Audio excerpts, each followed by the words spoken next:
የአስካሪ መጠጥ ነጃሳነት ምክንያቱ ማስከሩ ነው። መጠጡ ምኑ ነው? ማስከሩ ነው። ምን ያረገው? ነጃሳ ያረገው። ነድሕስ ማርከፍከፍስ ውሃ ከላዩ ላይ ከነጃሳው አብዝተን ውሃ ላዩ ላይ ምን ማለት ነው? ማድረስ ማስነካት። ተገፈፈውን የበጉን ወይም የፍየሉን ቆዳ ካሹት በኋላ ፀሐይ ላይ አውጥተውት ከዛ ያነሱት ትርፉን ስጋ ምኑ ብቻ ይቀራል? ቆዳው ብቻ ይቀራል። አጽጂ በሆነ አፈር ምን ማድረግ አለብክ? ማጠብ አለብክ። አንዱን በሱ ቀላቅለክ። ብስሚላህ አርራህማን አርራሂም አልሐምዱሊላህ ረቢል ዓለሚን ወሰላቱ ወሰላሙ ዐላ ረሱሊላህ።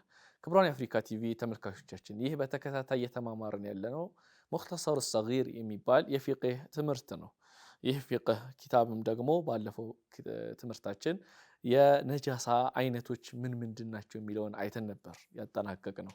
ነገር ግን እዚህ ጋር ልጆች ኪታቡን ከመጀመራችን በፊት ነጃሳ የሆኑ ነገሮች አሉ፣ ሙተነጂስ የሆኑ ነገሮች፣ ነጂስ ሙተነጂስ የሚባሉ አሉ። ልዩነቱ ምንድን ነው? ነጂስ ማለት ሽንት ለምሳሌ ነጃሳ ነው አይደል? ሽንት በራሱ ነጃሳ ነው። ወከዛሊክ ደም ሊሆን ይችላል፣ ነጃሳ ነው። ቀይ ያልነው ትውከት የመሳሰሉት ውሻ ያልነው ነጃሳዎች ናቸው። ሙተነጂስ ማለት እነዚህ ከባለፈው ትምህርታችን የጠቀስናቸው ነጃሳዎች ሽንት፣ ካካ የመሳሰሉት ብለን የጠቀስናቸው ነገሮች የነኩት ነገር ሰውነትም ይሁን ልብስም ይሁን መስገጃ ቦታም ይሁን እቃም ይሁን ምን ይባላል? ሙተነጂስ። የተነጀሰ ማለት ነው። በአማርኛ የተነጀሰ ነገር ማለት ነው። የሚጸዳው ሙተነጂስ ነው ወይስ ነጃሳው ነው? ለምሳሌ የተነጀሰ ልብስ ይጸዳል አይጸዳም? ይጸዳል። የተነጀሰ ሰውነት ይጸዳል አይጸዳም? በማጠብ እንዴት ነው አስተጣጠቡ እንማራለን። ነጃሳውስ ነጃሳ ለምሳሌ በአንድ እቃ ውስጥ ያለ ሽንት ከነጃሳነት ወደ ጧሃራነት ይለወጣል። ሽንቱ ራሱ ይለወጣል አይለወጥም? ነጃሳ የሆነ ነገር ከነጃሳነት ወደ ጧሃራነት አይለወጥም። የተነጀሰ ነገር ነው የሚጸዳው። ነጃሳው ራሱ ግን ምን አይሆንም? ደሙን ለምሳሌ 1 ሊትር ደም ነጃሳ ነው ብለናል። ወደ ጧሃራነት ሊለውጠው ቢባል ምን አይሆንም? ጧሃራ አይሆንም። ገብታችኋል አይደለም? ገብታችኋል?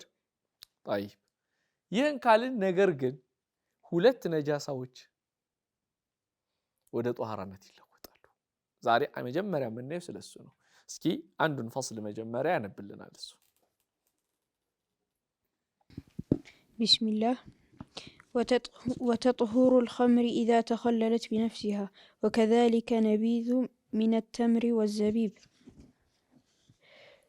وجلد الميت إذا دوبغ فصل ልዩ ርዕስ ነው። ነጃሳ ምን አይልም ብለን ነበር?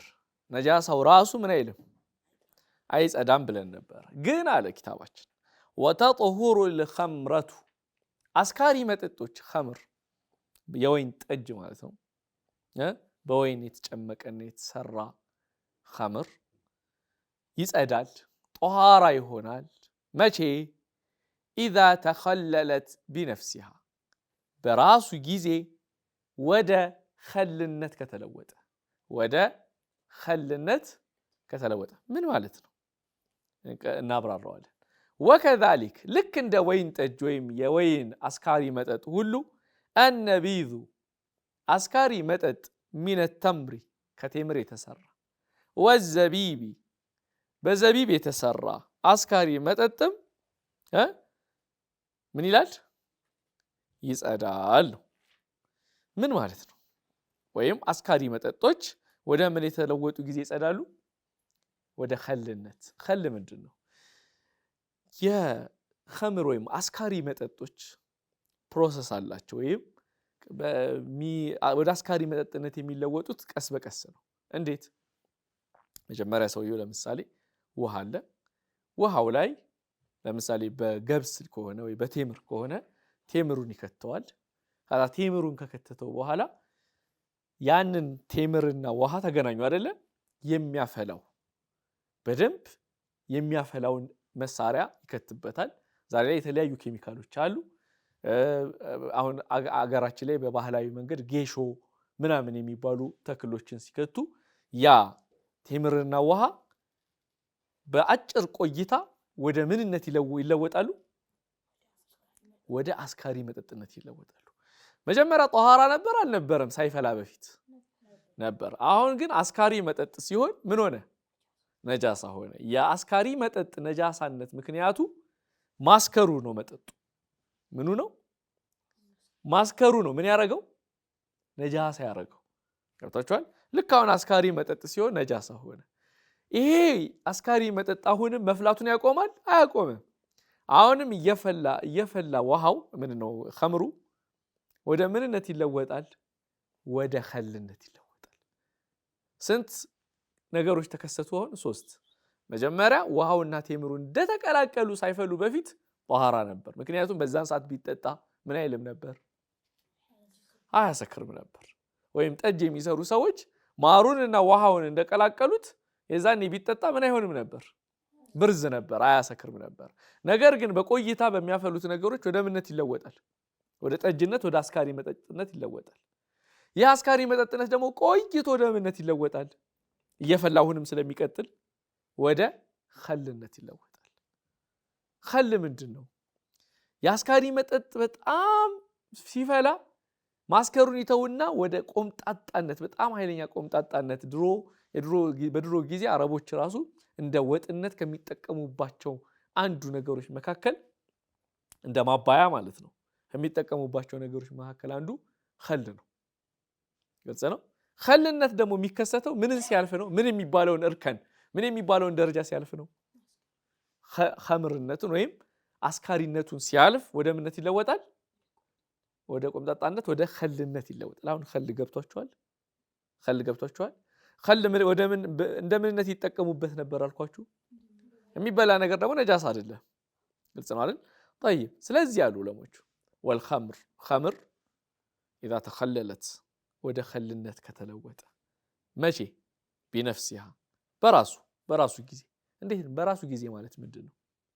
በራሱ ጊዜ በራሱ ቆይታ ወደ ኸልነት ከተለወጠ። ነገር ግን አምጥተህ ካንተ ሌላ የሚያፈላ ነገር ከተትክበት፣ አረ ቶሎ ኸል እንዲሆንልኝ ይሄ ኸምር ብለክ ማፍላቱን በእጥፍ እንዲጨምርልክ ብለህ ሌላ በደንብ የሚያፈላልክን ኸምሩን የበለጠ እንዲያፈላውና ወደ ምንነት እንዲለውጥልክ፣ ወደ ኸልነት እንዲለውጥልክ የሆነ ነገር አምጥተህ ሌላ የሚያፈላ ነገር ብትከትበት የዛኔ ኸል የሆነው በራሱ ጊዜ ነው ወይስ አንተ የሆነ ነገር ኬሚካል ከተህበት ነው? የሆነ ነገር ከተህበት ነው። የዛኔ ግን ኸሉ ምን አይሆንም? ጧሃራ አይሆንም። መቼ ነው ጧሃራ የሚሆነው? በራሱ ሰዓት ምን ከሆነ? ወደ ምንነት ወደ ኸልነት ከተለወጠ ማለት ነው። ኸምሩም ይሁን ነቢዙም ይሁን በዘቢብም በቴምርም የተሰራ ነቢዝም ይሁን ማንኛውም አስካሪ መጠጥ በራሱ ጊዜ ወደ ኸልነት ከተለወጠ ምን ይሆናል? ጧሃራ ይሆናል። ነገር ግን የሆነ ነገር ከተህበት ከሆነስ ነጃሳ የሆነው እንጂ ጧሃራ አይሆንም። ግልጽ አይደለም። طيب ሁለተኛ ምን የሚሆን ወጅልዱል መይተቲ ኢዛ ዱቢጋ ሳይታረድ የሞተ እንስሳ ጧሃራ ነው ነጃሳ ነው? ሸሪዓዊ እርድ ሳይታረድ የሞተ እንስሳ ጧሃራ ነው ወይስ ነጃሳ ነው? ነጃሳ ነው ብለናል አይደል? ምኑ ነው ነጃሳ? ሁለመናው ነጃሳ ነው ብለናል አይደል? ሁሉ ነገሩ ነጃሳ ነው ብለናል። ግን አሉ ይሄ ወጅልዱል መይተቲ ሳይታረድ ሸሪዓዊ እርድ ሳይታረድ የሞተው መይታ ቆዳው ኢዛ ዱቢጋ ተፍቆ ትርፍ የሆኑት ከላይ ያሉት ከውጭም ከውስጥም ያሉት ጸጉሩ ሊሆን ይችላል። ከውጭ በኩል ጸጉሩን ያለው አይደለ?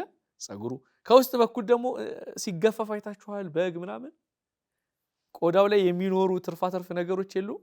ስጋዎች የመሳሰሉት እነሱ ነገሮች ቀረጥ ወይም ቀረጥ የሚባል ቅጠል አለ ወይም ሌሎችም ኬሚካሎች ይኖራሉ በሱ ይቀቡትና ፀሐይ ላይ ሲያወጡት ቆዳው በራሱ ሰዓት እየተፋቀ ይነሳና ከዛ በኋላ የፋቁት ያነሱት በቢላ ምን ይሉታል ያ ትርፍ የሆነው ነገር ያነሱትና ምኑ ብቻ ይቀራል ቆዳው ብቻ ይቀራል ያ ምን ይባላል ያ የሚፋቀው በቅጠል ምናምን አሽተውት አንዳንዱ በጨው የመሳሰሉት ይጠቀማሉ በተለያዩ ኬሚካሎች ተጠቅመው የተገፈፈውን የበጉን ወይም የፍየሉን ቆዳ ካሹት በኋላ ፀሐይ ላይ አውጥተውት ከዛ ያነሱት ትርፉን ስጋ ምኑ ብቻ ይቀራል ቆዳው ብቻ ይቀራል ይሄ መፋቁ ማንሳቱ ትርፍ ነገሩን እላዩ ላይ ቆዳውን ያለውን ምን ይባላል በአረብኛ ደብግ ይባላል اذا دبغ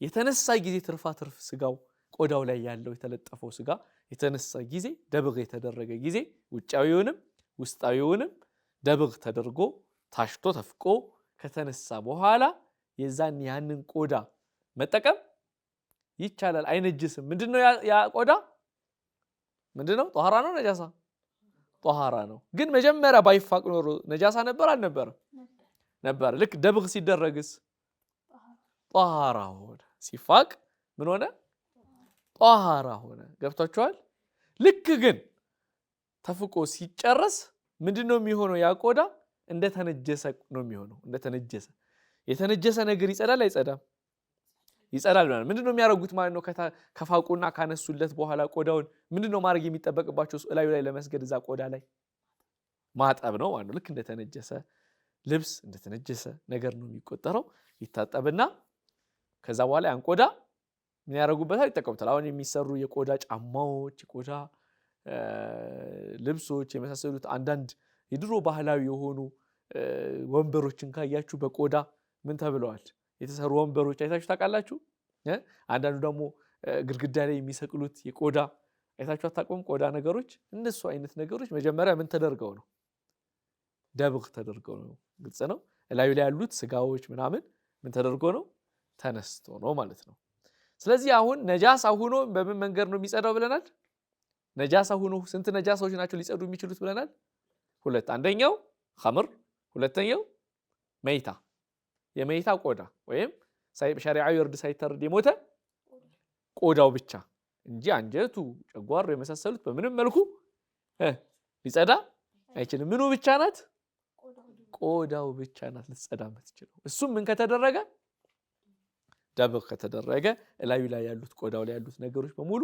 ከተነሱለት ኸምርስ ወደ ምን ሲለወጥ ወደ ምንድነው በአረብኛው ወደ ኸልነት ሲለወጥ ምን ይሆናል ጧሃራ ይሆናል ማለት ነው ገብታችኋል የተነጀሰ ነገር እንዴት ነው የሚጸዳው አዎ ይሄንን ለማወቅ መጀመሪያ ነጃሳዎች በስንት ይከፈላሉ በሶስት ይከፈላሉ አንደኛው ነጃሳ ሙገለዛ የሚባል ወይም ከባዱ ነጃሳ የሚባል አለ ለምን ከባዱ ነጃሳ ተባለ ያጸዳድ ሁኔታ ያንን ነጃሳ ነክቶን ስናጸዳው ከበድ ያለ ያጸዳድ ስርዓት ስላለው ነጃሳው ምን ተባለ ሙገለዛ ወይም ከባድ ነጃሳ ተባለ ሁለተኛው የነጃሳ አይነት ሙኸፈፋ የሚባል ወይም ቀላል ነጃሳ የሚባል ቀላሉ ነጃሳ የሚባለው ለምን ተባለ ያጸዳድ ስርዓቱ ከሌሎቹ አጸዳድ የሱ ቀለል ስለሚል ነጃሳው ምን ተባለ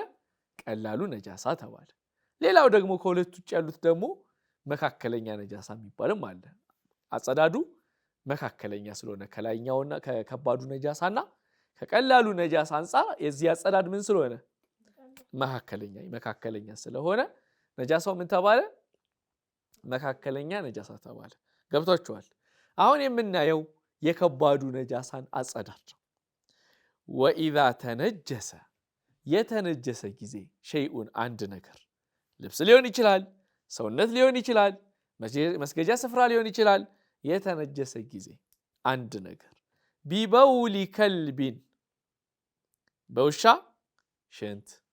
ሽንት ብቻ አይደለም ይመጣል አው ኺንዚሪን ወይም በአሳማ ሽንት አው ወይም ፈርዒ አሐዲሂማ ፈርዒ አሐዲሂማ በውሻና ከአሳማ ካንዳቸው አሐዲሂማ ካንዳቸው ፈርዕ ማለት ልጅ ማለት ነው። እዚህ ጋር የተፈለገው ግልጽ ነው።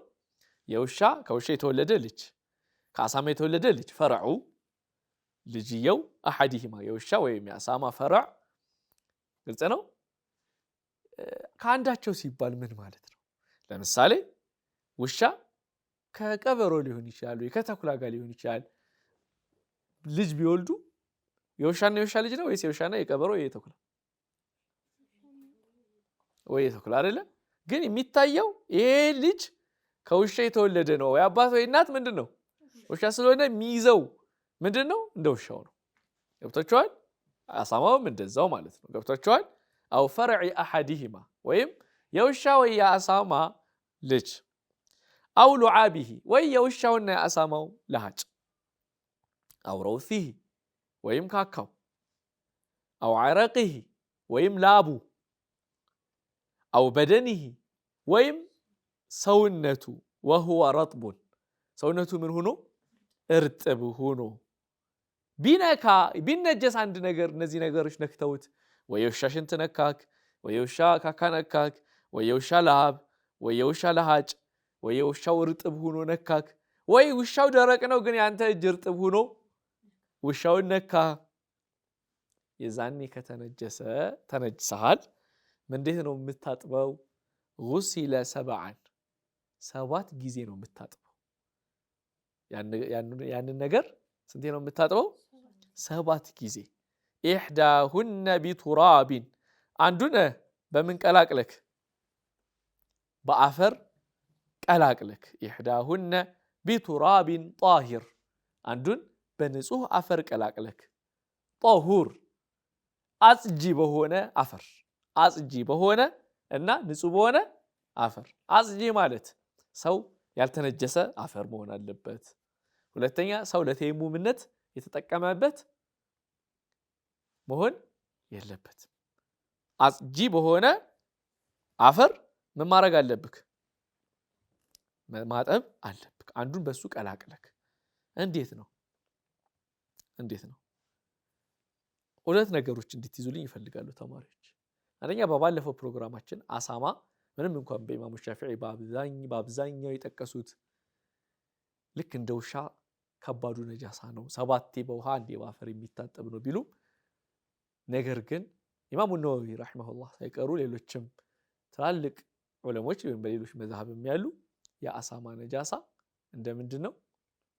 እንደ ሌሎቹ ሙተወሲጣ ወይም መካከለኛው ነጃሳ ነው እንጂ እንደ ውሻ 7 የሚታጠብ አይደለም። ምክንያቱም ቁርአንና ሐዲስ ላይ የመጣው የውሻ ነጃሳ ብቻ ነው ስንት የጠቡት በሚል 7 በውሃ 1 በአፈር የሚል የመጣው ስለሆነ ውሻ ብቻ ነው እንጂ ከባዱ ነጃሳ፣ አሳማስ ሙተወሲጣ ወይም መካከለኛው ነጃሳ እንጂ ምን አይደለም ከባዱ ነጃሳ አይደለም ብለዋል። ስለዚህ ስለ ውሻ የሚለው ነው የተሻለው። ስለዚህ የውሻን ነው የምናየው ማለት ነው። ግልጽ ነው። አሳማ የሚለው ምንም ኪታባችን ቢገልጸው፣ ነገር ግን አሳማ በትክክለኛ ቁርአንና ሐዲስ የሚያሳየው ምንድነው አብለዋል እነ ኢማሙ ነወዊ ረሂመሁላህ መካከለኛ ነጃሳ ነው። አንድ እንዴት ነው የምናጸዳው?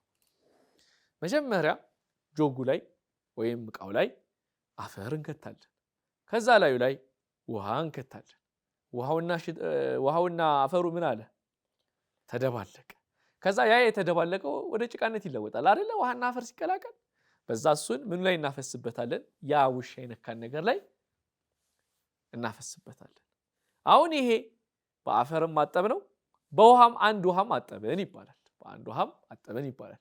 ከዛ አሁን ልብሱ ምን ይሆናል? ወይ ልብስ ከሆነ እንደ ጭቃ ነገር ይሆናል አይደል?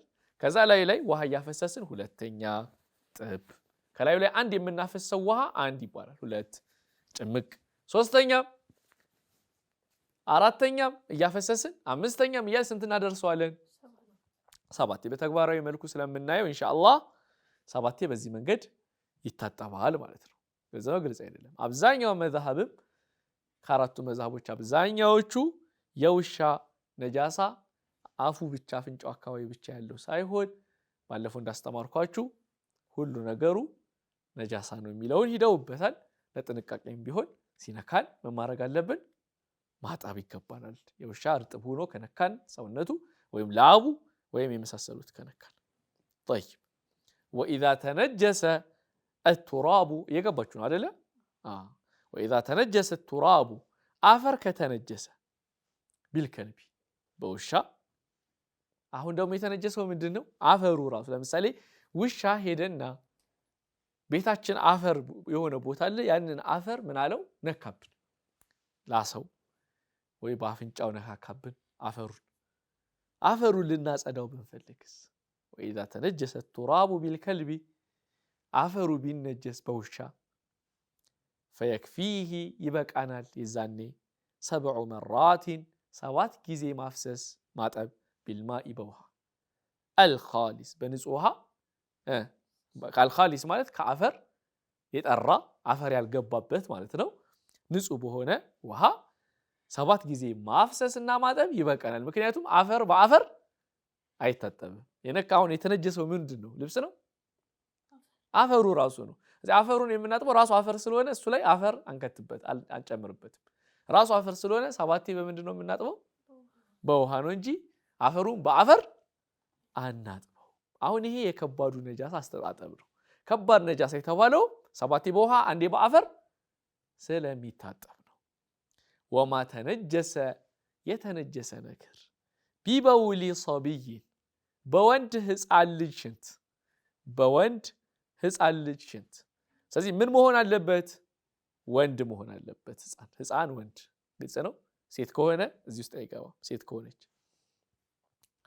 ሁለተኛ ምኑ መሆን አለበት ሽንት ካካ ከሆነ እዚህ ውስጥ አይገባም ሌላው ለም يطعم ያልበላ غير اللبن ያ ህፃን ልጅ ወንዱ ህፃን ልጅ ከምን ውጪ ያልበላ ከወተት ውጪ የማይመገብ ለም يطعم የማይመገብ غير اللبن ከወተት ውጪ ወተት ሲባል የናቱን ሊሆን ይችላል ይሄ በቆርቆሮ የሚሸጠው ወተት አለ እሱ ሊሆን ይችላል የላም ሊሆን ይችላል ከወተት ውጪ የማይመገብ ከሆነ ያ ህፃን ልጅ እዚህ ጋር ተጠቀሰ ሌላ ከሁለት ዓመት እዚህ ክታባችን ላይ ተጠቀሰ ከሁለት ዓመት በታች መሆን አለበት ያ ህፃን ልጅ እስከ 2 ዓመት የሆነ ህፃን ልጅ ከወተት ውጪ የማይመገብ ወንድ ህፃን ልጅ ሽንቱ የሚጸዳው እንዴት ነው وما تنجس የተነጀሰ ነገር ببول صبي በወንድ ህፃን ልጅ ሽንት لم يطعم غير اللبن ከወተት ውጪ ያልተመገበ ወንድ ህፃን ልጅ ከሆነ نضح ላዩ ላይ ይርከፈከፍበታል ውሃ አሁን ማጠብና ማርከፍከፍ ይለያያል ማጠብ ማለት ምንድነው ውሃ እያፈሰሱ እያሹ ባያሹት ራሱ ውሃ እየፈሰሰሱ ላይ እየጨመቁ ማጠብ ነው አይደለ طيب ነضحስ ማርከፍከፍስ ውሃ ከላዩ ላይ ከነጃሳው አብዝተን ውሃ ላዩ ላይ ምን ማለት ነው ማድረስ ማስነካት ነው ግልጽ ነው ማበስ አይደለም ውሃ ላዩ ላይ ማርከፍከፍ ግልጽ ነው እንጂ አይደለ ማጠብ እንዴት ነው አሁን ይሄ እጄ ልብስ ብለን እናስበውና እናርከፍክፍበት ከተባለ ከላዩ ላይ ውሃ እናዳርሰዋለን ማጠብስ ውሃ እያፈሰስን እናጸደዋለን ወይም እንጨምቀዋለን አይደለ የወንድ ህፃን ልጅ ሽንት ከወተት ውጪ ያልተመገበ አጸዳዱ በማጠብ ሳይሆን በማርከፍከፍ ነው ግልጽ ነው ግልጽ አይደለም ገብታችኋል طيب ስለዚህ ይሄ ነጃሳ ቀላሉ ነው ከባዱ ቀላሉ አጸዳዱ ራሱ በማርከፍከፍ ነው ቀላል ነው طيب መካከለኛው የሚባለውስ وهو አለ መጀመሪያ ይርከፈከፍበታል ማለት ረሹሁ ቢልማኢ ውሃ ላዩ ላይ ማርከፍከፍ ነው مع الغلبة ከማብዛት ጋር ውሃውን ከምኑ ከሽንቱ በላይ ምኑ መብዛት አለበት ውሃውን አብዝተ والمكاثرة ያው ነው مع الغلبة ከማመዘን ጋር ውሃውን ከሽንቱ والمكاثرة ውሃውን ከማብዛት ጋር ሽንቱ ለምሳሌ ይሄን ጠረጴዛውን የሚያክል ከሆነ ሙሉ ካደረሰው የምናርከፈከፍበት ውሃ ላዩ ላይ ካለው ሽንት ምን ማለት አለበት መብዛት አለበት ማለት ነው ገብታችኋል አይደለ والمكاثرة طيب وسائر النجاسات ከትንሹ ነጃሳና ከከባዱ ነጃሳ ውጪ ያሉት የተቀሩት ነጃሳዎች ተطهور ይጸዳሉ بالغسل በማጠብ አንዴ ብቻ በማጠብ ግልጽ ነው ያኛው 7 ነው ከባዱ ትንሹ በማርከፍከፍ ነው። በሁለቱ መሃል ያለው ደግሞ አንዴ በማጠብ። የትኞቹ ነጃሳዎች ናቸው እነሱ? ከሁለቱ ነጃሳዎች ውጭ ያሉት። ከሁለቱ ነጃሳዎች ሽንት፣ የሰው ሽንት፣ የሰው ካካ የመሳሰሉት ያልናቸው በሙሉ አሉ አይደለ? እነሱ መካከለኛ ነጃሳ ናቸው። ግልጽ ነው። እነሱ በምንድን ነው የሚጸዱት? በማጠብ አንዴ። ግን አንዴ በማጠብ የሚጸዱት መቼ ነው? ኢዛ ዛለ ጣዕሙሃ የነጃሳው ጣዕሙ ከተወገደ አንዴ ስናጥበው። ወለውኑሃ ነጃሳው ቀለም ካለው የነጃሳው ቀለሙ ከተወገደልን ከጠፋልን። ወሪሑሃ እንዲሁም ሽታው ነጃሳው ሽታ ያለው ከሆነ አንዴ ስናጥበው ምኑ ከጸዳልን? ሽታው ከጸዳልን። ግልጽ ነው? ግልጽ አይደለም? ነጃሰቱን ሙተወሲጣ ያልናቸው ይሄ መካከለኛ ነጃሳ ያልናቸው በሁለት ይከፈላሉ። ልጆች ይሄን ያዙ በደንብ እዚህ ኪታባችን ላይ ስላልተገለጸ ነው። አንደኛው ሽታ፣ ጣዕም፣ ከለር ያለው ደም ምን አለው? ሽታ ነው። ከለር አለው። ሽንት ሽታ አለው። ካካ ሽታም ከለርም አለው። ስለዚህ ከነካን እንዴት ነው የምናጸደው? ሽታው ከለሩም እስኪጸዳ። ደም ከሆነ ያለው ነጃሳ ያለው ባህሪ ምን ማለት አለበት? መጽዳት አለበት። ሌላኛው ደግሞ ነጃሳ ሽታም የሌለው ጣዕምም የሌለው ከለርም የሌለው ሊሆን ይችላል። ለምሳሌ ውሃችን ውስጥ ውዱእ ማድረጊያ ውሃችን ውስጥ ሽንት ቢገባብን በሽታ ይቅርታ፣ ለምሳሌ የሽንት ጠብታ ልብሳችንን ቢነካብን ያችን ጠብታ በሽታ ሽታ አይኖረውም፣ ከለር አይኖረውም፣ ጣዕም አይኖረውም። አንዳንድ ሰዎች መንገድ ላይ ሲሸኑ ካያችሁ የሚሸኑበት ቦታ የማይመች ከሆነ ወደ ምን ይመጣባቸዋል? ምናችሁ? ወደ ልብሳቸው። ከዛ ይተውት ይሄ እዚህ ጋር ነው የነካኝ ተብሎ በአይን ይለዩታል፣ በሽታ ይለዩታል። በደንብ ካልነካቸው በሽታ ይለዩት፣ በከለሩ ይለዩታል፣ አይለዩት። ግን ተነጅሷል አልተነጀሰም? ተነጅሷል። ይሄ ሽታ ጣዕም ከለር የለውም። ነጃሳ ሁክሚያ ይባላል። ይሄ ሽታ ከለር ጣዕም የሌለው። ሽታ ጣዕም ከለር ያለውስ ነጃሳ አይንያ ይባላል። ግልጽ ነው። እንዴት ነው የሚጸዳው? በጣም ጥሩ። ነጃሳ አይንያ ከሆነ ሽታ ጣዕም ከለር ያለው ከሆነ ሽታውን ጣዕሙን ከለሩን በማስወገድ፣ ሽታ ጣዕም ከለር የሌለው ከሆነ ሙሉን አንዴ ብቻ በማጠብ። ምክንያቱም ምኑንም የምታስወግደው የለውም፣ አንዴ ብቻ በማጠብ ይጸዳል። ገብታችኋል አይደለ? طيب ስለዚህ ስለ ነጃሳ ሙተወሲጣ ሰዓት ስላልበቃን ዛሬ ከሱ ጀምረን ደግሞ የተየሙምንም ርዕስ ቀጣይ ፕሮግራም ላይ የምናይ ይሆናል። የዛሬው ፕሮግራም ተመልካቾቻችን ነጃሳን እንዴት ነው የምናጸዳው የሚለውን ያየነው። በሚቀጥለው ፕሮግራም አሁን ካቆምንበት የምናይ ይሆናል። ሰዓት ስላልበቃን ነው። ወሰላሙ አለይኩም ወራህመቱላሂ ወበረካቱ።